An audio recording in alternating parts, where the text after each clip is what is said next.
That night wasn't like any other night.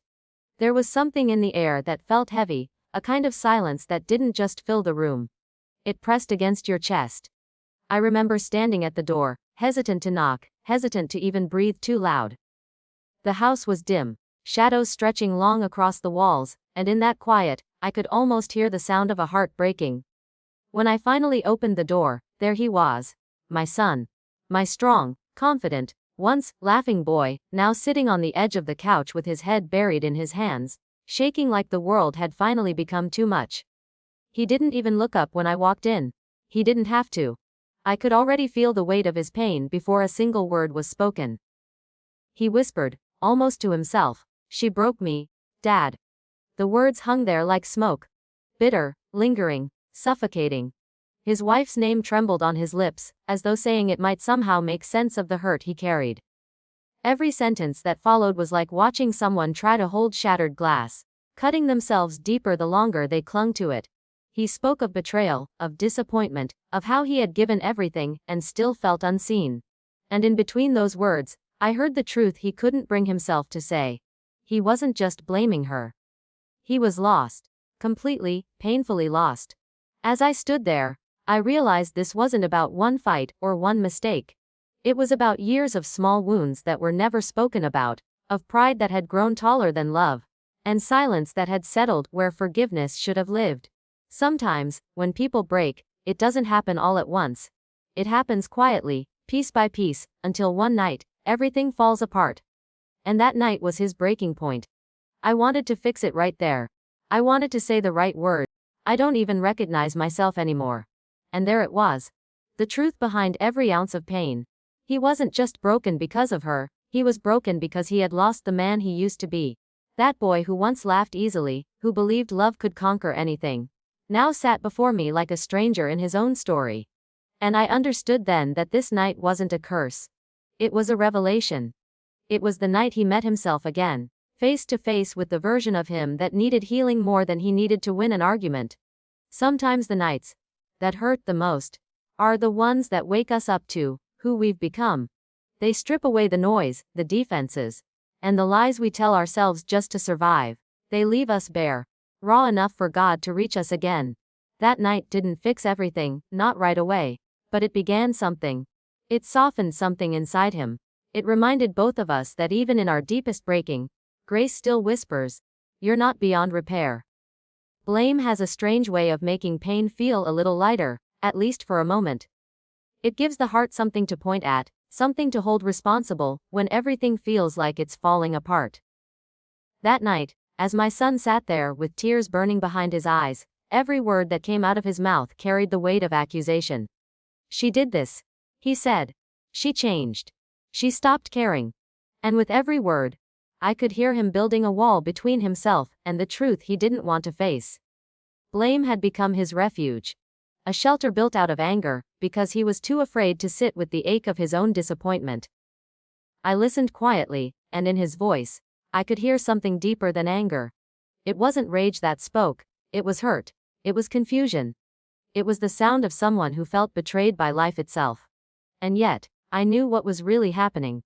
Blame was helping him survive the moment. It was giving him something to fight against so he wouldn't have to feel how empty he had become. Sometimes, when we don't know how to carry our pain, we throw it at the nearest target. And the people we love most are often the ones who stand closest when that happens. He kept repeating her faults like a list he'd rehearsed in his mind 100 times. "She never listens. She doesn't understand me. She doesn't respect what I do." And I sat there thinking how many times I had done the same in my own life. How many times I had mistaken blame for strength. It feels easier to say, "They hurt me," than to whisper, "Maybe I've changed too." Blame becomes armor. It protects us from the sharp edge of accountability. But it also traps us behind our own walls, making it harder for love to find its way back in. I wanted to interrupt him, to tell him to stop, but something inside me said no. I realized he needed to let it all out. He needed to empty the poison before any healing could begin. So I let him speak, let him shout, let him cry. And when he was finally quiet, I asked him one question. Softly, carefully. "Son, what if she's not the only one hurting?" He didn't answer right away. He just looked at me, confused, defensive, but I saw it. The flicker of realization, the tiny crack in the wall of blame he had built so high. That's the moment when truth starts to seep in, not through confrontation, but through compassion. I told him. Sometimes, blaming someone else feels safer than facing ourselves. But healing doesn't live in safety. It lives in honesty. He dropped his gaze, and I could see the tears begin to fall again. They weren't tears of anger anymore. They were tears of release. Because the moment we stop blaming, we start remembering. We remember what we lost, what we loved, and what part we played in the breaking. That's where redemption begins. Blame can blind us to the good that still exists. It convinces us that we're the victim of someone else's flaws, when, in truth, we're all flawed. And if we're brave enough to step out from behind that blame, we might just find that the person we're angry at is the same person we once promised to stand beside, through better or worse. My son wasn't ready to see that yet, but that night was the first time he heard it spoken aloud. The idea that healing isn't about proving who's wrong. It's about remembering how to love again, even when it's hard. As he sat there in silence, I could almost see his heart turning, slowly, painfully, but turning nonetheless. The walls he had built so high were beginning to tremble, and I knew that someday, when he was ready, they would fall completely. And in their place, there would be forgiveness, not just for her, but for himself. I remember sitting there beside him, and for the first time that night, the room fell completely still. The words had run out, the anger had burned itself quiet, and all that was left was the truth hiding underneath it all. There's something sacred about silence. It strips away the noise we use to cover what we don't want to face. And in that stillness, I saw it. His anger wasn't about hate. It was about hurt. The kind of hurt that doesn't scream at you but settles deep in your chest, until it feels like breathing itself takes effort. He wasn't angry because she had failed him. He was angry because he felt unseen. He had built his world around an idea of love that he thought could never crack, and when it did, it shook the foundation of who he believed he was. Anger, in moments like that, is a disguise. It's the body's last attempt to look strong when the heart is falling apart, and the longer we hold on to it, the heavier it becomes. But that night, sitting there in that dimly lit room, I realized something important. What he needed wasn't advice. What he needed was space to be honest with himself. I didn't ask questions. I didn't correct him. I just stayed quiet, hoping that the silence would invite the truth to step forward. And it did. Slowly, his shoulders started to slump, and his voice softened. He said, "I don't even know what went wrong. I tried so hard to be everything she needed, but it was never enough." I could feel his pride melting into pain, his defenses giving way to something far more real. Confession. Not the kind you make to a priest, but the kind your soul makes when it's tired of pretending. I told him gently. Sometimes it's not about who's right or wrong. It's about what we stopped understanding along the way. He looked at me, eyes filled with confusion, almost as if he didn't recognize that the real battle wasn't between him and his wife. It was within himself. Love doesn't die in a single moment of betrayal, or a single fight shouted too loud.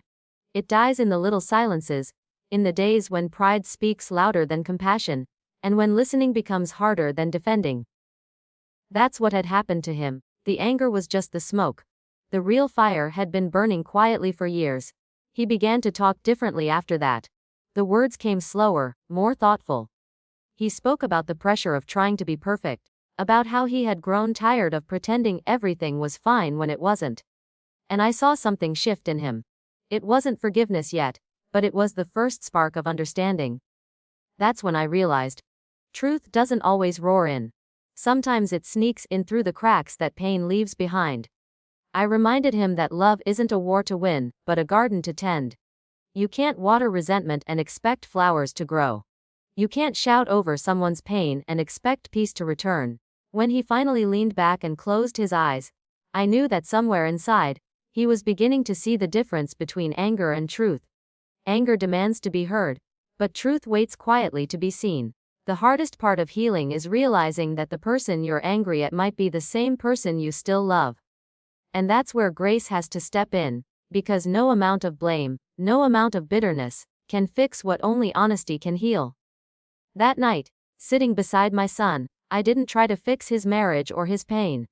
I just helped him look beneath his anger long enough to see the truth that was trying to reach him. And once truth begins to speak, healing can't be too far behind. As a parent, there comes a moment when love and truth stand on opposite sides, and your heart is torn trying to decide which one to reach for first. That night, as I looked at my son, broken, tired, his voice thick with regret, I felt that pull inside me. Every part of me wanted to protect him, to say the words that would shield him from the pain, to assure him that he wasn't to blame. But deep down, I knew that kind of love only offers comfort, not healing. And sometimes, love has to be brave enough to hurt a little, if it means helping someone grow. I had seen my son through scraped knees, through heartbreaks, through disappointments that made him question everything he believed in. But this was different. This wasn't a problem I could fix or a wound I could bandage. This was the kind of hurt that only truth could touch. I wanted so badly to tell him that his wife was wrong, that she should have been more patient, more kind. But I also knew the story was never that simple. Pain doesn't live in one person's heart. It moves through both. And if I wanted him to truly heal, I couldn't stand on his side or hers. I had to stand in the middle, right where truth lived, steady and unshaken. I reached out and took his hand. It trembled. "Son," I said softly, "sometimes the hardest thing love will ever ask of you is to look at yourself." His eyes met mine, questioning, almost afraid. But I didn't flinch. I told him that if he wanted peace, he had to stop trying to win. Arguments can be won, but relationships can't survive in the ruins of victory. You don't heal by proving who's right. You heal by remembering what's worth saving. He was quiet for a long time. The clock ticked, the house creaked, and I could almost hear his heart turning over the words, trying to decide if they felt fair. Finally, he said, "So you think this is my fault?" I shook my head. "No," I said gently, "I think it's both of yours, and that means both of you have the power to change it." The look on his face told me he hadn't expected that answer. But that's what truth does. It startles before it saves. I could see him wrestling with it. Pride doesn't like being questioned. It clings to our pain, whispers that we're the victim, convinces us that if we just hold on to our side of the story, we won't have to face the other half. But I'd lived long enough to know that pride may protect you for a while, but it always leaves you lonely in the end. So I told him, love isn't about who gives more or who hurts less. It's about who's willing to forgive even when they don't understand. After it, as I sat beside him, I realized that being a parent isn't about rescuing your child from every storm. It's about standing in the rain with them until they learn how to find the light again. That night, I wasn't just his father. I was the mirror God used to show him what humility looks like when it loves deeply enough to tell the truth. It was almost dawn when the weight of that night finally began to lift. The room that had felt so heavy with silence now carried a gentler stillness, like the quiet after a storm has passed. My son sat there with his hands clasped together, his eyes red and tired, and his voice barely above a whisper. "Dad," he said, "I don't know who I am anymore." That sentence hung in the air, fragile and trembling, and in that moment, I saw something shift inside him. It wasn't weakness. It was surrender. And sometimes, surrender is the very place where healing begins. I didn't rush to answer him. I just watched him, really watched him. The way his shoulders slumped under invisible weight. The way his voice cracked as if it had carried too many unspoken things for too long. There's a point where pain breaks through pride, and what's left is something sacred. That's where he was. He had finally run out of words, out of anger, out of explanations. All that remained was truth, and the truth was, he was broken. But brokenness isn't the end. It's the beginning of something new if you're brave enough to face it. I told him softly, maybe that's not such a bad thing. He looked up at me, confused, almost offended. "What do you mean?" he asked. I said, "Sometimes God allows what we built to fall apart because he knows we've been leaning on it instead of leaning on him. Sometimes he lets us break, not to destroy us, but to remake us into something stronger. Something honest." The words came out slow, like they were meant to settle deep rather than be understood right away. He sighed, rubbing his face. "I thought I was doing everything right," he said. And I nodded, because I knew that feeling. How often do we try to hold everything together by our own strength? We think if we love enough, give enough, try enough, it'll all stay standing. But sometimes, life has a way of reminding us that we were never meant to carry it all alone. Brokenness is God's invitation to let go of what no longer serves our growth. It's the moment we stop pretending to have it all figured out and start trusting that grace will fill in the gaps we can't. I told him about the times I had felt broken myself. Times I thought I'd lost everything, only to discover later that God was rebuilding me piece by piece. You see, I said, being broken doesn't mean you're finished. It just means you've come to the end of yourself. And that's where something holy begins. He sat quietly, his eyes glistening, and for the first time that night, he didn't argue. He didn't defend. He just listened. That's how you know a heart has softened. It stops trying to control the story and simply begins to receive it. I could almost feel the room shift as the first light of morning touched the curtains. The same space that had been filled with anger and accusation now carried something different. Peace. Faint, but real. And I thought to myself how strange it is that the same pain that once breaks us can become the soil where grace grows. Because when you've been humbled, when you've tasted your own weakness, that's when you finally understand the depth of mercy. I reached out and put my hand on his shoulder. This isn't the end, I told him. It's just the moment when you start becoming who you were meant to be. He nodded slowly, and I saw something in his eyes I hadn't seen all night. Hope. It was small, fragile, but it was there. The kind of hope that doesn't come from getting what you want, but from realizing that even in your breaking, God hasn't left you. That morning, as the sun began to rise, I realized that the night which had started in despair was actually the beginning of redemption. Sometimes, the hardest thing to believe is that beauty can come from brokenness. But it does. It always does. When the heart finally lets grace do what pride never could. When morning came, the house looked the same, but the air felt different. There was a stillness that wasn't heavy anymore. It was gentle, like the hush that follows after a storm has spent all its fury. The anger, the bitterness, the accusations that had filled the night before were gone, replaced by quiet reflection. My son sat by the window, the first light of dawn brushing against his face, and I could see it. The exhaustion, yes, but also something new. It was as if the storm inside him had finally begun to calm. He wasn't healed, not yet, but he was ready. And readiness is where all healing begins. He looked over at me, eyes swollen from tears that had done more cleansing than he realized, and said softly, I think I need to talk to her. There was no pride in his voice anymore, no demand, no anger. Just an honest recognition that something inside him needed to make peace, even if he didn't know how. That's the quiet power of humility. It doesn't always come with a grand revelation. Sometimes it arrives in the morning light, after the heart has wrestled all night with its own reflection. I nodded and told him, that's a good start. He didn't respond right away. He just stared out the window, lost in thought. And I couldn't help but think about how life often changes not in loud, dramatic moments, but in the stillness that follows surrender. The night had broken him, yes, but it also softened him in a way that nothing else could.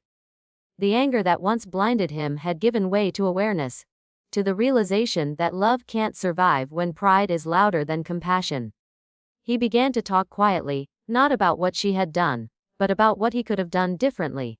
That shift in language told me everything I needed to know. The blame had faded. The mirror had turned inward. And in that moment, I understood that this was what grace looks like in human form. Not perfection, but willingness. The willingness to change, to forgive, to see beyond one's own hurt. I told him, Son, every storm leaves a mark, but it also clears the air. You can't undo what happened, but you can decide what kind of man you'll be after it. He nodded slowly, letting the words settle. Sometimes we think God only works in miracles that split the sea or shake the mountains, but more often, his miracles look like this. Quiet hearts learning to forgive, broken spirits choosing to love again, pride surrendering to peace. As he stood to leave, I noticed how different he looked. Not stronger in the way the world defines strength, but in the way broken things shine after being mended. He was softer, calmer, more aware. The night had not destroyed him. It had transformed him. He was ready to face the woman he had once blamed, not with judgment, not with understanding. And I prayed silently that she, too, would be ready to meet him there, in that same place of grace. When the door finally closed behind him, I sat alone for a long while, replaying the night in my mind. I thought about how pain, when left alone, hardens the heart, but when faced with honesty, it teaches. It humbles. It transforms. The night I had dreaded turned out to be the very night God began his quiet work of restoration. Not the restoration of a marriage just yet. That would come later, in time. But the restoration of a man's soul. As the sun climbed higher, I found myself whispering a prayer of gratitude. Because sometimes, the greatest miracles are not the ones we see with our eyes, but the ones we witness in the stillness of a changed heart. The night I found my son broken became the morning I saw him begin to heal. The storm had not ended his story. It had rewritten it with grace.